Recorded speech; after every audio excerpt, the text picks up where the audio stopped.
The 2022 census is out. All across the country, people are crunching the numbers. They want to know what this means. Why do we need a census? What is it for? How is it done? Who gets counted? What are the numbers telling us about us? Let's take a look in this edition of State of the Nation.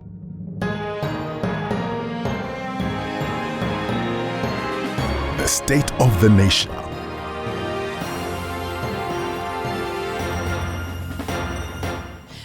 Every 10 years, Zimbabwe holds a national census. We have just completed census number 5. Yes, that's the 5th census since independence. Why do we do this? Well, it's important to know how many people live in the country. Apart from just the general number of people, there are also a lot of things that we learn from a census. For example, we get to know which areas have the largest populations and which areas have the least number of people. We also get to know how many children we have in the country, how many of them are in school, how many people are in the rural areas, and how many are in our cities and towns. The census also has a direct link to elections. Remember, we have the delimitation process? The census will help us figure out how many constituencies we will have. The census is also answering questions like, how many households do we have? What kind of houses do people live in? Yes, remember when we were all wondering why the census guys were asking us if we have floor tiles? It's all about knowing the standard of living. They even asked us if we use soap to wash our dishes. These questions seem a bit odd, but they are important for us to figure out how people are living. In summary, this is what the census does. Number 1, establish the size and structure of the population of Zimbabwe. Number 2, provide demographic, social, economic, environmental, and cultural data.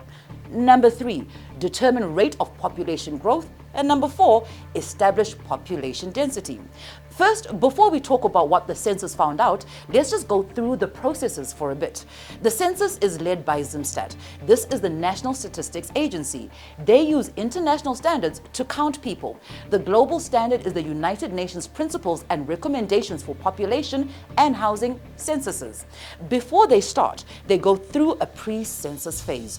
During this time, they divide the country into all the different wards. Then they train the people who will do the counting. They make sure all the tools needed are in place. This wasn't easy. Preparation started in 2019. Then COVID-19 came. This meant a lot of delays. The training was delayed, and most important of all of the critical tools needed were also delayed. Zimstat lost 10 months of preparation work. Still, they worked through this and still managed to deliver on time. So what happens in the actual census phase? These trained enumerators went out into the field. Everyone who was in Zimbabwe on the 20th of April was counted. Once they collected the data, it was sent electronically to a data center. There were experts that did the data cleaning. They made sure any mistakes were ironed out in real time. At national level, there was a census dashboard. This was set up to provide real-time monitoring of census fieldwork. Provincial, district, and enumeration area supervisors were deployed to carry out quality control, spot checks, and re-interviews in the field. Then all that data was put through quality management. A data quality management team was there to do a lot of checks. Using software, they made sure the data was consistent and complete. They also used GPS technology to actually zero in on the households visited by the enumerators, just to double check on coverage. The census was the first one in which Zimstat used what they call the Computer-Assisted Personal Interview, or CAPI method. It's basically a more technologically advanced way of conducting a census. We migrated from using paper in the counting process. The result is that for the first time, Zimstat produced preliminary results of a census within 3 months of data collection. Now, what do these results tell us? 15,178,979. That is Zimbabwe's population. How fast are we growing? The last census was in 2012. The population size was 13,061,329.